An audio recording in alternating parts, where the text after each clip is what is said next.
Myles Garrett to DC Mania is now officially underway. Super Bowl Media Radio Row. Myles Garrett is politicking. He's standing on business about his trade request, and he sounds very, very warm to the idea of playing for the Washington Commanders. Let's talk about it.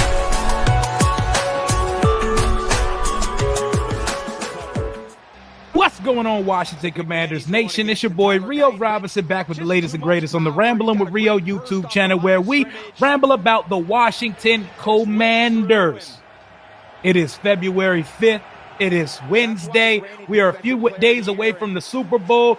Our quarterback is politicking and moving around Radio Row, being treated like NFL royalty right now. We will talk about some of the things Jaden Daniels has been talking about on Radio Row, but stop the presses, because a trade someone who just requested a trade a couple days ago, one of the best players in the league, is being asked about the Washington Commanders a lot.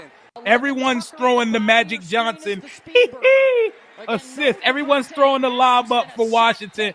They want to see him here. Of course, they're asking him about other teams as well, but speaking specifically, Sports Illustrated and Mina Kimes got right to the shits with Myles Garrett.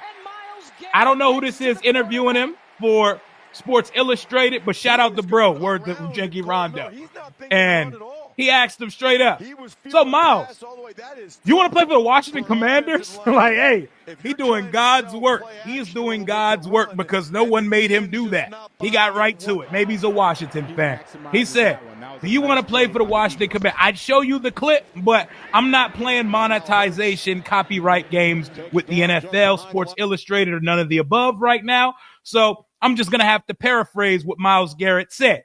He started laughing, big smile on his face, and he started flirting with the franchise. And he started talking about how open he would be to play for a team like us, you know, with a budding young quarterback. He said, oh, they do need an edge rusher over there. They could use one of those. He speaks highly on Dan Quinn.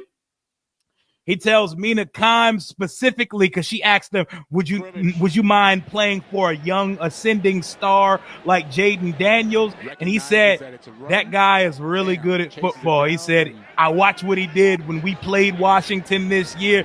And he said that boy showed his tail in the playoffs, and he's looking like one of the ascending quarterbacks in this league. Once again, smiley, super flirty, super open to the concept of playing for the Washington Commanders. I understand there's a bit of politicking and political correctness that's going to happen here. You saw how professional his trade request was. Put that shit like he dipped the feather and got the quill out. Got the ink, put it in bold print. I will be formally requesting a trade from the Cleveland Browns. He said all the niceties and pleasantries to start off his trade request, and then he got to the business. And he's being asked about a lot of teams, but we're not here to talk about a lot of teams. I see a spark in his eye. I see a glimmer. I see optimism, and I see a guy that is very open. I guarantee we're on his short list. I guarantee. He pretty much went into another explanation about any team that's in the playoffs, contending for a Super Bowl, or in the Super Bowl, is going to have a good quarterback. He said, I mean, there are some teams with a good enough defense that a game managing guy can get it done, but good teams have good quarterbacks. And he sounds very interested to play for a team with a good quarterback. And he speaks very highly of our young buck, young ascending superstar, Jaden Daniels. Matter of fact, I'll let this one rip. Yeah, I think the Commanders is definitely amongst one of them. I think they need a pass rusher. I think that's something that they dearly miss down there in the playoffs and some of the big games. And I feel like I can fill that role, but that's a role that multiple teams need. Smile. I feel like not only a pass rusher, but I think I'm the best defensive player in the game, and I feel like that's invaluable in itself. Talk that shit. I thought about the squads that could talk that shit. I'm gonna stop you right there, champ. I don't want to hear nothing about anybody else. I'm going to stop you right there, champ. I need to hear nothing more. Nothing more from you, my good sir. Myles Garrett, when asked about playing for the Washington Commanders. There's a Mina Kimes clip in here as well. Also, Jaden is doing the full circuit, the full Radio Row treatment right now. I'm loving it, man. I'm loving what we got going on right now. I'm loving what we got going on. Our team got so much motion. Our team got so much motion. I love to see it. I love to see it. Let me find the Mina Kimes clip.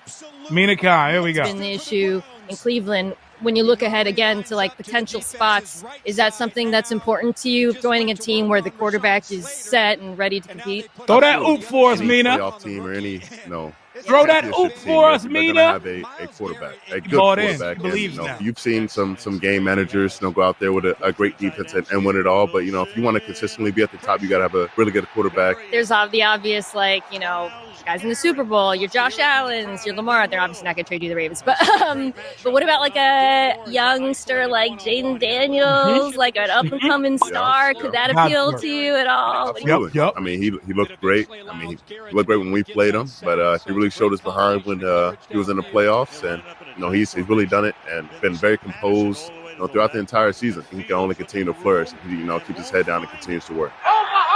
We love it. We love it. We love it. Thank you, Mina Kimes, for doing the Lord's work. I don't know what possessed you to do so, but we are very appreciative of your services. Thank you so much. Jaden counted down his favorite 5 plays of the season when on Scoop City with Diana Rossini and Chase Daniel. His number 1 was the 3rd down game sealer to McLaurin in Cincinnati on Monday Night Football. Number 2, the game winner to Crowder versus the Eagles. Number 3, the Hail Mary, obviously. 4th and 2 versus the Tampa Scramble. And the deep pass to De'Ami Brown versus the Lions. But man, oh man, let's not bury the lead though. Jaden, we're going to get to all of your movements. I watched every interview that boy had on Radio Row today. He was on with Shannon and them. He was on with Shannon and Ocho. He was on with all these folks. But right now, we're talking about this fella. We're talking about this fella here. Myles motherfucking Garrett. That boy spoke on it. He said, I'm the best at what I do in the business. And he is that. That is a man who can play the run very well. That is a man who pass rushes. If he's not the best in the league, he's number 2, or there's a 1A, 1B between him and TJ Watt. There's a man who has not had less than 10 sacks since his rookie season, and that rookie season started with 7.5 sacks. That is a man with 102.5 sacks, and he's not 30 years old yet. He just turned 29 years old. If you're going to put your cards in and go get a player, you go get a player like this. You go get someone that offensive coordinators are going to have nightmares about game planning around. We don't have one of those on the defense right now. The closest that we have to it is Frankie Louvu. And Frankie Louvu's a dog, second team All-Pro for a reason. But there are levels to this shit. And Myles Garrett, we've never in the franchise's history had a defensive end this good.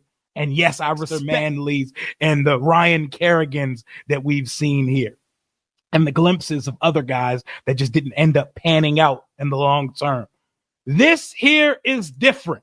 You know how it looks when our quarterback is out here taking this average ass roster to NFC Championship.